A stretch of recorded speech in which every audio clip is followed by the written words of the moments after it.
Amidst all the confrontation, the fate of the GST hangs in balance, and of course the political vendetta that the Congress party has alleged. We have none other than the voice that matters on the GST. It's indeed my pleasure to welcome Mr. P Chidambaram on ET Now. Thank you very much for being with us. I want to make this a very frank conversation, and which is why I'm going to ask you a very blunt question. You were a part of the high-profile meeting that happened at 10 Janpath late last evening. Let's be completely blunt here. Is the Congress party for or against the GST? We are for the GST. I announced the GST in the budget. It's the UPA government which introduced the bill. Of course, the issue has evolved over a period of time based on more information, more discussion. We would like the GST bill passed. The reason why I asked you that question, to set the tone really, is you would want the GST bill to be passed, but the popular perception is that you are disrupting Parliament. You are nitpicking on the GST. But before I go on to those issues, is passage of the GST incumbent upon the National Herald case? Because your party has alleged political vendetta, and it is your party that is not letting Parliament function. There is no link between the two. This is misinformation by the BJP government, and I'm afraid some of your channels carry that misinformation. So when you say there is no link between the two, you are willing to go ahead with the GST, the National Herald case notwithstanding, even though you allege political vendetta. Please understand, you are making a link and I'm denying any such link. Where does the GST discussion stand? We have given our formulations on three major issues and some other concerns. There was a meeting called by the Prime Minister. It was attended by the highest in the Congress party, the Congress President and Dr. Manmohan Singh. Right. We have given our formulations on the three issues.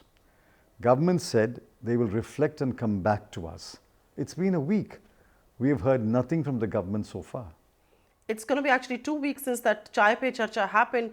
And, you know, many people thought that there was an atmosphere of, there was a positive vibe that was coming on the GST, both from the opposition, to give the opposition its due credit, and also from the government. You allege that the confrontational tone that the FM spoke, at least at the ASOCHAM summit, you said that was confrontational. That's not how consultation happens. Then, of course, this invite came, leaders from both parties met. Suddenly, we see a lot of confrontation. So, will you admit that confrontation has perhaps taken the better of conciliation that we saw when Parliament started? I say the matter stands where the meeting called by the Prime Minister ended. We have not seen any progress thereafter. The government has not come back with its revised formulations after reflecting on our concerns. All right, let's get to something that happened between that meeting and to what you're saying now. The CEA presented his report. It does take into cognizance some of the concerns that you had raised, abolish that 1% additional levy, and he has recommended a lower GST rate. Does that make the GST palatable? No. To you and your party? The CEA's committee's report broadly endorses the validity of the concerns that we have expressed. But that must be now formulated as a legislative proposal. We don't have any proposal from the government so far, and I've said this more than once today, and I don't seem to be putting across that idea to you effectively. We must receive the government's response on the three issues. You seem to be hinting as if the government is not doing this on purpose. Is my understanding clear on this? I don't know why the government has not sent its response. Perhaps because the CEA's report came only a few days ago. Maybe they are reflecting on it. But whenever they send their response, we are willing to study it with an open mind. So when you say you're willing to study it with an open mind, Mr. Jaitley was in conversation with the Times Network 2 days back, and he said the low GST rate is a good thing. They're willing to stand by it. He also said, I'm willing to look into that 1% additional tax. Many people now believe that with those two big concerns taken care of, the Congress party is now nitpicking. Listen, how would you refute that? I hope you're not the spokesman of the government. I'm not. I'm certainly also not the spokesperson for the party. We need official response from the government. Where is the official response? Is a response given through media interviews? We need a response to the Congress party to what we have said in writing. Mr. Chidambaram, before that response comes, there were three issues that you had raised. You had said that 1% additional levy does not make for one India, withdraw that. You had said there should be a cap on the GST bill and that should be put in the Constitution Amendment Bill. And you had spoken about the dispute resolution bit. And you had also spoken about a low GST rate, not the 25-27% that was being spoken about. Your 1% seems to be taken care of. By whom? By the CA report, it's something that the government seems to be openly endorsing. You are saying government seems to be. Let the government tell us that. If the government's formulation says that 1% can go and we stand by the tax rates recommended by the CA, will you then walk that extra mile? Are you willing to let go of the cap? This is not a shandy. You're not bargaining. We have three issues. Either we should be able to convince the government or the government should be able to convince us. It is not a question of bargaining. We're not bargaining. We are flagging serious issues on the most major tax reform that this country has undertaken. The view within the government is, and let me voice that concern, the view within the government is that the Congress is not willing to budge on all three demands, even though we're willing to walk that extra mile. How will you correct that perception? Well, I still don't understand how you can claim to speak for the government. Let the government tell us. I'm not speaking for the government, but the government is talking on these issues. Maybe the government is talking to you. It's not talking to us. Why do you keep insisting upon the GST cap to be introduced in the Constitutional Amendment Bill? Because when I interviewed the CEA after he had recommended that it should not be, he said you cannot make tax irrevocable. You cannot put it in the Constitution. I don't know what the CEA said, but I'll tell you why. We didn't put a cap in the 1922 Income Tax Act. We didn't put a cap in the 1961 Income Tax Act. What happened? At one point of time, income tax rates went up to 97.5%. We are worried that center and states, or at least the majority of the voting majority, will slowly raise the rates to a level where it is unacceptable and intolerable. And therefore, there's nothing wrong in putting a cap on the rate. There is a constitutional precedent. Just open your constitution, look at the provision relating to profession tax. The Constitution puts a limit on the profession tax. So a major reform like GST, where the CA himself admits that the rate must be lower than 18%, cap it at whatever rate you think is appropriate. We have suggested 18%, but why can't a cap be put? There is nothing rigid about these things. So when you say there's nothing rigid about these things, the view of experts on GST is you cannot put a cap because there will be exigencies, there will be emergencies, there will be situations when you will need to change that cap and you cannot go back and amend the Constitution each time. I'll answer that. Yes. That's easily answered. If you don't put it in the Constitution bill, you'll have to still put it in the bill. That's right. No tax can be levied in India without the rate being specified in a bill, law. So you'll put it in a bill. Let's assume you put the cap in the bill and you want to raise the cap. What will you do? You'll go back to Parliament. You'll go back to Parliament and convince one half of Parliament that the 18% cap must be raised. If you can convince one half of Parliament in an extraordinary situation, are you saying you cannot convince 2/3 of Parliament in an extraordinary situation? So let me throw you just a moment. Sure. One half of Parliament is 3/6. 2/3 of Parliament is 4/6. If you can convince 3 out of 6 members, is the government seriously suggesting it cannot convince 4 out of 6 members in an extraordinary situation? I'm certain it can, and I'm certain you will be willing to play ball as a responsible opposition. Let me throw your argument back at you. If there is a way out that you can put it in the bill and you can go to Parliament if the need arises, not amend the Constitution per se, why not go with that? Why don't we simplify our laws? The point is, you can't speak for the government. Let the government speak for itself. I'm saying if that were to be a solution, if that were to be a proposal. I'm not answering hypothetical questions. But these are questions being raised by experts, sir. Experts are not the government. I wish there are more experts in this government. So are you here saying that if that were to be a solution given by the government, you're willing to consider it? I said that we are willing to examine with an open mind whatever formulations they will give, but we need precise formulations to our 3 major concerns. Mr. Chidambaram, can I ask you a very frank question?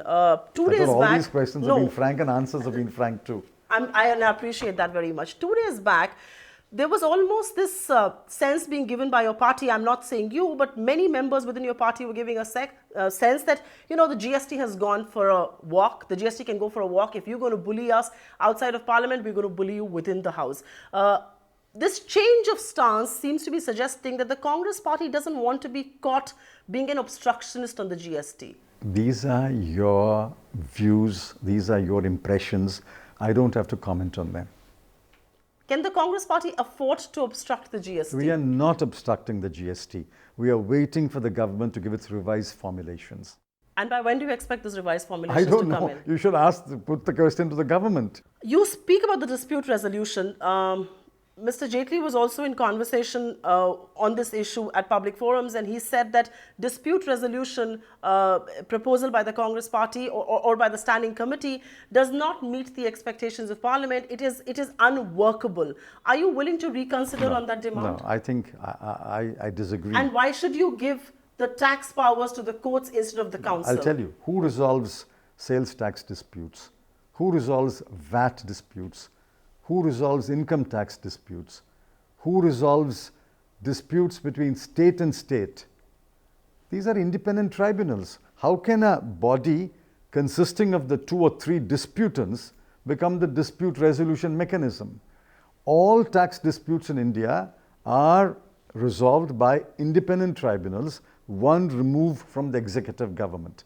Therefore, a GST tax dispute between states, between center and state, between more than one state, must be resolved by an independent tribunal.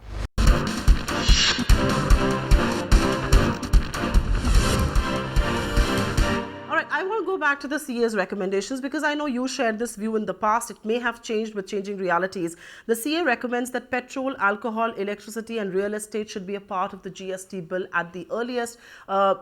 According to all political calculations, it is not politically palatable now. The one reason why the states perhaps have got on board is because you've left petrol and alcohol out. So this is a utopian economist's view. Do you believe this could be practically possible in India? No, I don't know what is practically possible, but I think there's great merit in what the CA said. A truly universal GST must include all goods and all services, with very, very few exceptions. If you leave out petroleum, alcohol, real estate, I mean, a whole lot of activity in this country is left out of GST. Therefore, it will be an incomplete GST. I think what the CEA said is, let's bring it in, but give some flexibility to the GST Ministers' Council to decide when the rate will be actually applied. But if he says if you leave it out of the Constitution Amendment Bill today, it may never be brought in later. I think there is great merit in what the CEA said. But don't you think the states will be up in arms? Already the manufacturing states are crying foul for the 1% 1% additional levy to be abolished. Don't you think the states will not find it? The states will perhaps cry foul and not support the proposal at all. See, if you look upon India as manufacturing India, consuming India, you would never have a GST. It's one India. If you look upon India as one India, then the logic of the GST is unassailable. Therefore, what the CEA has recommended has great merit, but I'm no position to say whether that is politically feasible today. What he says is, let's put it in, let's give flexibility when the rate will be actually applied to these sectors. If you were the finance minister, would you take the risk of putting it in the Constitution Amendment Bill, even at the cost of upsetting states who have to ratify this? Well, you can't put anything there unless the bill is passed. Therefore, I will put whatever can be passed today. If I know that it cannot be passed, then what's the point of putting it there? So do you think petrol and alcohol can be passed? I don't know. I'm not in Parliament. You know economic and political realities. I'm not in Parliament. I know that I don't know the dynamics of the political parties in Parliament. I don't interact with them every day. But you know the grain of a political party. You know the grain of a state. You know what the states want on the GST. You've been in conversation with them. I don't know. I don't know what their present thinking is. There have been new governments in many states since I left office. Are you not answering? Are you choosing not to answer my question on this? No, I don't know the answer. Therefore, I say I don't know the answer.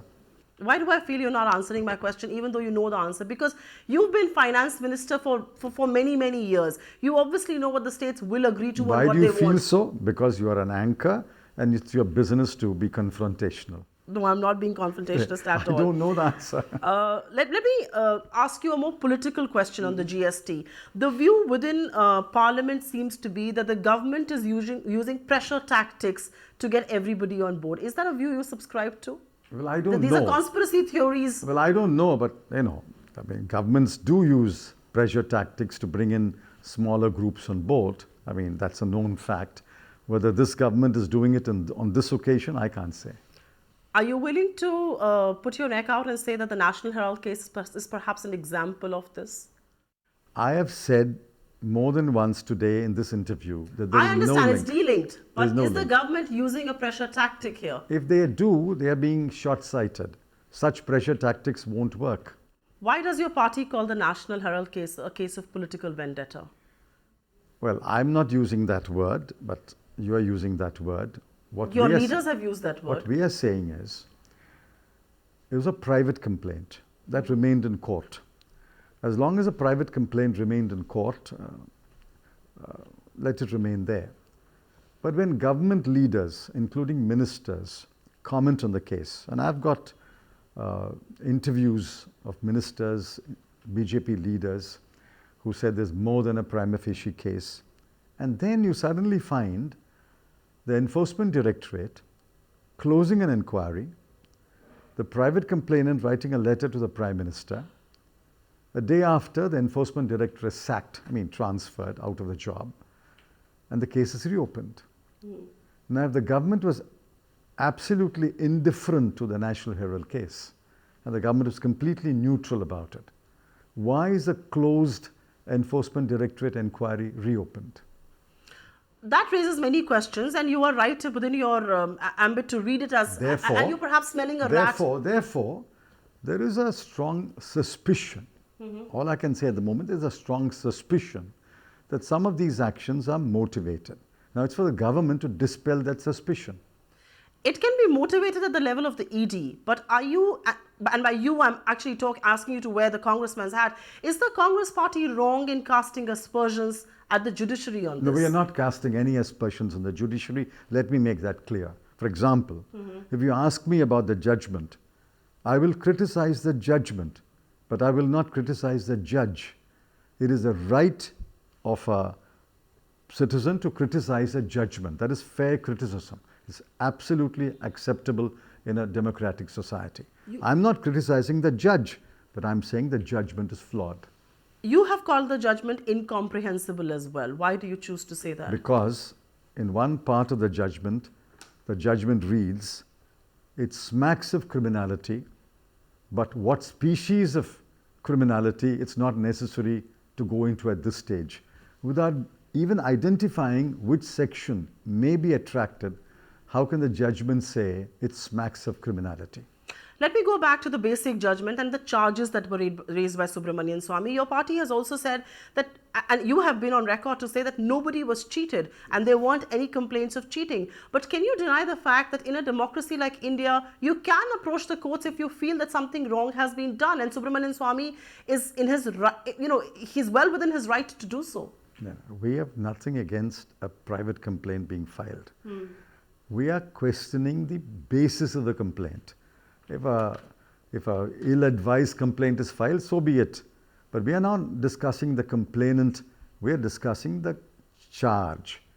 Cheating, I don't know when you last read section 420 of the IPC. I did this morning actually. You did, yes. Okay. It requires two parties, A and B. A must cheat B and B must say, I have been cheated. Now, who has said I have been cheated here? Nobody has said they have been cheated. So there's no charge. But the allegation is of a sweetheart deal. The allegation is that IT-exempted money was diverted to an entity. Let's close cheating first. You don't move from subject to subject. Okay, we've closed cheating. The cheating, there's nobody has said he's cheated. No. Okay, next, come to your sweetheart deal. That's right. I hope you know the facts of the case. I'm sure you do. There is a company called AJL. That's right. Which owns the properties and which has a modest income. It had, say, about 761 shareholders or so. Yes. Now, what has happened is... And it also has real estate assets worth 5,000 crore rupees. I said so. I started that. Yes. It has properties. It has shareholders. Then it has a loan of 90 crore owing to the Congress party. Congress party assigns the loan not to an individual but to a non-profit company, underline non-profit company. Most people don't understand the limitations of a non-profit company. There's a non-profit company. So non-profit company now becomes a lender. You're referring to Young India here. Yes. The non-profit company called Young Indian becomes a lender to AJL. The lender then says, I'll convert my loan to equity, give me equity and we'll convert the loan to equity. It happens every day. So the loan is converted to an equity and the non-profit company now becomes the major or 99% shareholder of AJL, which means not 1 rupee of benefit can be received by the non-profit company, not 1 rupee can be distributed by the non-profit company. Nobody can now benefit out of the properties and income of AJL. Actually, by introducing a non-profit company, we have secured the assets and income of AJL. Nobody can ever benefit even 1 rupee from the properties of AJL. I'll go back to the Why do you call this a deal in the first place? And why do you call it a sweetheart deal? There's no deal. In fact, we have secured the assets of AJL by saying nobody can even profit or benefit by 1 rupee. I get your point on that, but I want you to refute the allegation that Subramanian Swamy seems to be making here, where he says, why should a loan have been taken in the first place? Why could you not liquidate assets instead? There's no reason to. The lender can always assign the loan to somebody and the other person can exchange the loan for equity. The loan has not been written off. The loan has been converted into equity. Banks do it every day. Will the Gandhis appear in the court on this matter? Of course they will. They've already said so. On December 19, they will appear before the court. Is that a setback for the Congress party? No. It is a commentary on the way the court system is misused by certain people to settle personal scores. Because there is no substratum in this complaint. There is no one who has said, I've been cheated. There has been no entrustment of property. Nobody has alleged misappropriation of property. Nobody has received 1 rupee. In fact, nobody can receive even 1 rupee. Who are you pointing fingers at when you say courts are being misused by people? I don't point fingers. I'm stating facts. Your readers, your viewers can draw the conclusions. Mr. Chidambaram, you've been a member of the Lok Sabha for long now, and you will respect that the lower houses, which popularly reflects the will of the people, do you believe the Rajya Sabha and what level, which is an indirectly elected house, is also stalling a lot of what the popular will wants? I mean, you cannot deny the fact that the government of the day has an absolute majority, and reforms or decisions, economic, I'm not even going to call them reforms, economic decisions are actually being stalled in the Rajya Sabha. It's not what you or I feel. It's what our constitution is. Unless you question the wisdom of the constitution makers, the constitution created a bicameral parliament and gave primacy to the Lok Sabha in financial matters, on money bills. That primacy remains. A money bill passed by the Lok Sabha, whatever happens in the Rajya Sabha makes no difference. But in all other matters, the founding fathers, in their wisdom, said it must be a bicameral legislature. Now, if you're questioning the basis of a bicameral parliament, that's a different matter. But as long as we have a bicameral parliament, both houses must adopt legislation. I'm sure both houses... And if there is a confrontation between the two houses, the constitution itself provides a way to resolve it through a joint session of parliament. You have been on record to say that there is nobody who's more, and I'm going to end this on this note, there's nobody who's more anxious for the GST to pass other than you. Why do you say so? I mean Congress party. Yes, because you call yourselves the original authors of the GST. Yes. Does it disturb you that a legislation as important as that has come to merely a show of strength and numbers in both houses? No. What disturbs me is that while we are making every effort to convince the government that our objections or concerns are right, we don't see any corresponding effort on the part of the government to convince us that we are wrong and they are right. Ultimately, this is a matter of convincing each other. We think we have been able to convince the CEA, but I don't get the impression the government is convinced by our arguments. nor do I hear arguments from the government to convince us. I'm wondering if Arvind Subramanian has an ear for Arun Jaitley's convincing powers as well. Do you believe the merits of GST are being overstated? I mean, every stakeholder in the Indian economy is today just talking about the passage of the GST bill. Is there an over-obsession of sorts with this legislation per se? We've lived for about 60 odd years without a GST. Well, there's nothing wrong in being obsessed about reform. The VAT, for example, we were obsessed with VAT for 3-4 years. We pushed it through. So I wouldn't call it an obsession. It is a focused attention on a major reform, and I don't see what's wrong in focusing attention on a major reform. On that note, thank you very much for speaking to us. Thanks a lot.